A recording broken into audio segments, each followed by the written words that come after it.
लोकशाहीर अण्णाभाऊ साठे यांच्या वाटेगाव येथे प्रस्तावित स्मारकाच्या जागेप्रकरणी इस्लामपूरच्या दिवाणी न्यायालयाने शेतकऱ्यांचा मनाई हुकुमाचा अर्ज फेटाळलाय. न्यायालयाने दोन्ही बाजूचं म्हणणं ऐकून घेतल्यानंतर व युक्तिवाद ऐकून घेतल्यानंतर शासनाच्या बाजूने निकाल दिला. त्यामुळे आता लोकशाहीर अण्णाभाऊ साठे स्मारकाचा मार्ग मोकळा झालाय. लोकशाहीर अण्णाभाऊ साठे जयंतीच्या पार्श्वभूमीवर राज्य शासनाने केलेल्या प्रयत्नांना यश मिळून एक प्रकारे लोकशाहीर अण्णाभाऊ साठे प्रेमींना मिळालेली ही अनोखी भेट आहे. लोकशाहीर, साहित्यिक आणि सामाजिक क्रांतिकारक अण्णाभाऊ साठे यांचे वाळवा तालुक्यातील वाटेगाव या त्यांच्या जन्मगावी आंतरराष्ट्रीय दर्जाचे स्मारक व्हावे यासाठी राज्य शासन आग्रही आहे. यासाठी देवेंद्र फडणवीस यांनी दूरदृष्टीने विधानमंडळामध्ये अण्णाभाऊ साठे यांच्या प्रस्तावित स्मारकासाठी 25 कोटी रुपयांचा निधी मंजूर केल्याची घोषणा केली होती. त्या दृष्टीने जिल्हा प्रशासनाने वाटेगाव येथील पाझर तलावाजवळची जमीन स्मारकासाठी प्रस्तावित केली. त्यांनी त्यांच्या जमिनीत शासन अतिक्रमण करत आहे असे सांगून याविरुद्ध दिवाणी न्यायालयात दावा दाखल करून जैसे थे परिस्थिती ठेवण्याचा आदेश मिळवला होता. याबाबत जिल्हाधिकाऱ्यांनी पाझर तलावाच्या संपादित जमिनीचे सर्व अभिलेख व नकाशे काढून प्रस्तावित जागा शासनाचीच आहे अशी बाजू दिवाणी न्यायालयात भक्कमपणे मांडली. उपविभागीय अधिकारी श्रीनिवास अर्जुन, समाज कल्याण विभागाचे तत्कालीन प्रभारी सहाय्यक आयुक्त मेघराज भाते यांनी उपलब्ध करून दिलेल्या माहिती आणि कागदपत्रांच्या आधारे सरकारी वकील रणजित पाटील यांनी न्यायालयात राज्य शासनाची बाजू मांडली. दिवाणी न्यायालयाने शेतकऱ्यांचा मनाई हुकुमाचा अर्ज फेटाळला. सरकारच्या जमिनीचा निकाल शासनाच्या बाजूने लागल्यामुळे लोकशाहीर अण्णाभाऊ साठे स्मारकाचा मार्ग आता मोकळा झालाय. प्राथमिक आरोग्य केंद्र आणि उपकेंद्रात अंशकालीन महिला परिचर यांच्या मानधनात वाढ करा, तसेच कर्मचाऱ्यांचे प्रलंबित प्रश्न मार्गी लावण्याच्या मागणीसाठी जिल्हा परिषद महिला परिचर महासंघाच्या वतीने मोर्चा काढत जिल्हा परिषदेबाहेर निदर्शने करण्यात आली. यावेळी राज्य शासनाच्या निषेधार्थ जोरदार घोषणाबाजी करून परिसर रणून सोडला. राज्य शासनाने आंदोलनाची दखल लवकरात लवकर घेतली नाही तर तीव्र आंदोलन करण्याचा इशारा यावेळी देण्यात आलाय. संघटनेने दिलेल्या निवेदनात म्हटलंय, प्राथमिक आरोग्य केंद्रात आणि उपकेंद्रात अंशकालीन महिला परिचर 1966 पासून अल्पशा मानधनावर काम करत आहेत. सुरुवातीला त्यांना 300 रुपये असणारे मानधन सध्या 3000 रुपये मिळतं, मात्र तेही 4 ते 6 महिन्यानंतर मिळतं. या परिचर जरी अर्धवेळ असल्या तरी काम मात्र पूर्ण वेळ करतात. त्यामुळे मानधनात वाढ करून किमान वेतन द्यावे, अंशकालीन नावात बदल करावा, दरवर्षी गणवेश, भाऊबीज आणि अपघात विमा कवच द्यावे, आयुर्वेदिक डिस्पेन्सरीच्या ठिकाणी केल्या जाणाऱ्या साफसफाईचा मोबदला द्यावा, बायोमेट्रिकची सक्ती करू नये, महिन्याच्या 5 तारखेला मानधन द्यावं अशा मागण्या करण्यात आल्या. यावेळी उमेश देशमुख, हनुमंत कोळी, संघटनेच्या अध्यक्ष सुनीता सावंत, वैशाली कांबळे, संगीता भिसे, आनंदी जाधव, जयश्री माने, पार्वती काळे, शांता सूर्यवंशी उपस्थित होते. नांदिनी येथील श्री जिनसेन मठातील माधुरी हत्तीला जामनगर येथील वनतारा उद्यानामध्ये हलवल्याच्या निषेधार्थ सकल जैन समाजातर्फे तीव्र आंदोलन छेडण्यात आले. मिरज येथील महाराणा प्रताप चौकात जोरदार घोषणाबाजी करत रिलायन्स कंपनीच्या उत्पादनांवर बहिष्कार टाकण्याचा निर्णय समाजाने घेतलाय. यावेळी आंदोलकांनी रिलायन्सच्या पोस्टर्स फाडून आणि त्यास जोडे मारून अंबानी यांच्या विरोधात घोषणा दिल्या. तसेच माधुरी हत्तीला पुन्हा जिनसेन मठात परत आणण्यासाठी न्यायालयात लढू असा इशारा देण्यात आलाय. या आंदोलनात मिरज येथून मोठ्या संख्येने जैन समाज बांधव उपस्थित होते. विशेष म्हणजे सुमारे 7000 मोबाईल सिम कार्ड रिलायन्स नेटवर्कमधून इतर कंपन्यांकडे वळवून समाजाने अंबानींना आर्थिक फटका दिलाय. जैन समाजाच्या वतीने असा ठराव करण्यात आला की आता रिलायन्स कंपनीची कोणतीही वस्तू खरेदी केली जाणार नाही. त्यामुळे अंबानी समूहावर सामाजिकदृष्ट्या दबाव टाकण्याचा प्रयत्न असल्याचं दिसून येतं. यावेळी माजी खासदार राजू शेट्टी यांच्या पाठिंब्याचं पत्र सादर करण्यात आलंय. तसेच पेटा या प्राणी संरक्षण संस्थेने एकतर्फी निर्णय घेतल्याचा आरोपही समाजातर्फे करण्यात आला. माधुरीसारख्या धार्मिक आणि भावनिक श्रद्धेचा भाग असलेल्या हत्तीबाबत असा निर्णय अन्यायकारक आहे असं मत समाज नेत्यांनी व्यक्त केलंय. सांगलीतील गावभाग परिसरात असलेल्या जैन बस्तीजवळील भावेवाडा येथून घरातील दागिने चोरून पलायन करणाऱ्या महिलेला पोलिसांनी जेरबंद केले. या महिलेकडून चोरीतील एकूण 3,51,000 रुपयांचे दागिने जप्त केलेत. सांगली शहर पोलिसांच्या गुन्हे प्रकटीकरण शाखेने सदरची कारवाई केली आहे. दीपाली राजू ढगे असं अटक केलेल्या महिलेचं नाव आहे. फिर्यादी सुजाता पाटील या गावभाग परिसरातील जैन बस्तीजवळील भावेवाडा येथे राहतात. अज्ञात चोरट्यांनी दिनांक 12 जून रोजी घरातून 39 ग्रॅम सोन्याचे दागिने लंपास केले होते. या प्रकरणी शहर पोलिसात पाटील यांनी फिर्याद दिली होती. घटनेचं गांभीर्य ओळखून पोलीस निरीक्षक संजय मोरे यांनी गुन्हे प्रकटीकरण शाखेला तपासाच्या सूचना दिल्या. पथकातील कर्मचारी तपास करत असताना तांत्रिक माहितीच्या तसेच गोपनीय माहितीच्या आधारे माहिती मिळाली की सदरची चोरी संशयित दीपाली ढगे या महिलेने केली असून ती दागिने विक्री करण्यासाठी शहरातील अमराई उद्यान येथे येणार आहे. त्यानुसार पथकातील कर्मचाऱ्यांनी त्या ठिकाणी सापळा लावला आणि ढगे या महिलेला ताब्यात घेतलं. महिला पोलिसांनी तिची तपासणी केली असता तिच्याजवळ एक सोन्याची अंगठी मिळाली. यावेळी तिला ताब्यात घेऊन कसून चौकशी केली असता तिने आणखी दागिने असल्याचं सांगितलं.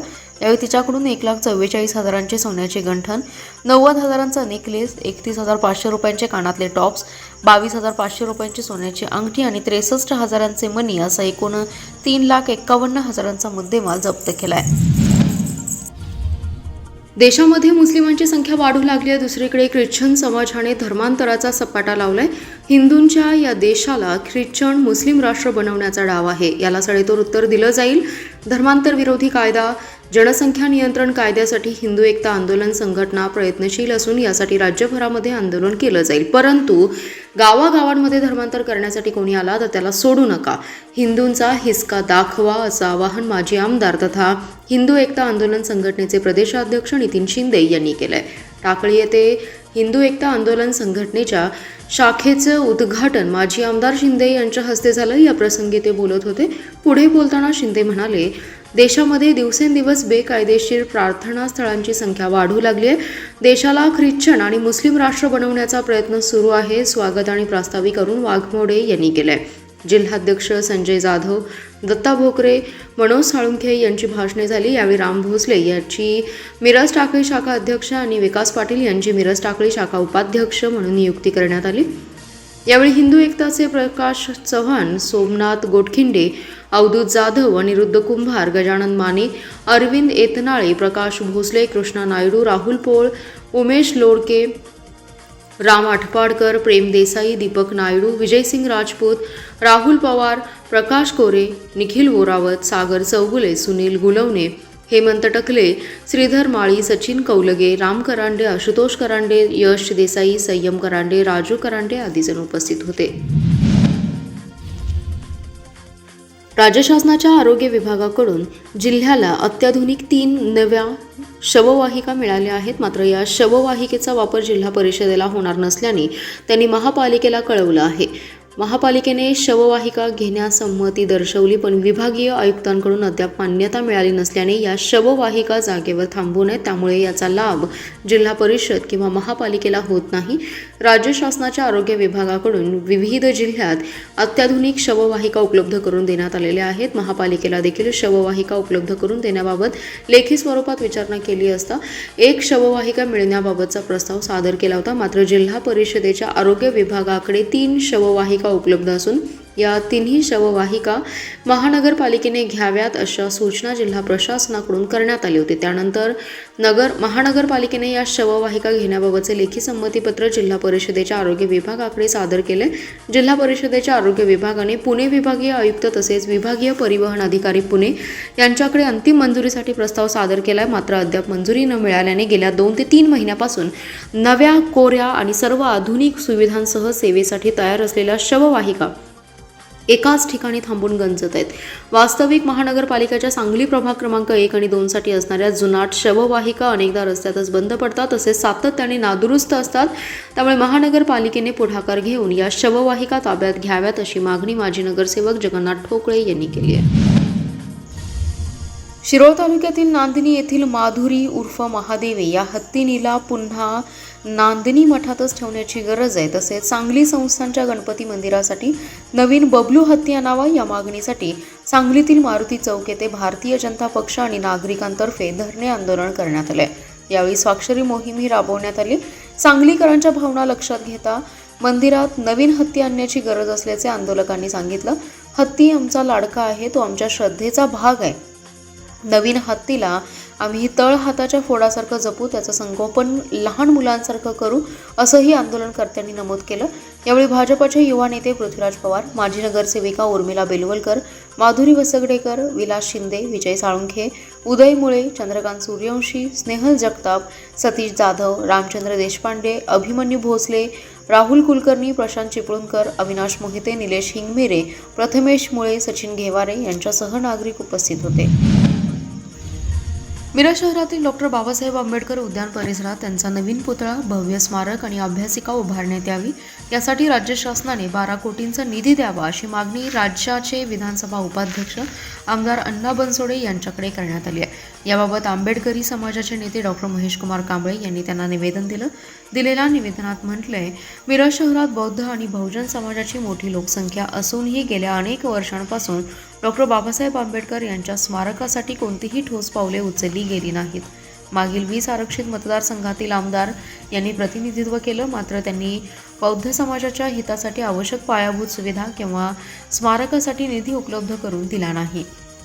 त्या पार्श्वभूमीवर आता शहरातील डॉक्टर आंबेडकर उद्यानाच्या प्रवेशद्वाराच्या आतील मोकळ्या जागेत जिल्ह्यातील पहिले भव्य स्मारक, नवीन पुतळा आणि अभ्यासिका उभारण्यात यावी अशी मागणी करण्यात आली. ही अभ्यासिका स्पर्धा परीक्षा देणाऱ्या बहुजन विद्यार्थ्यांसाठी उपयुक्त ठरेल.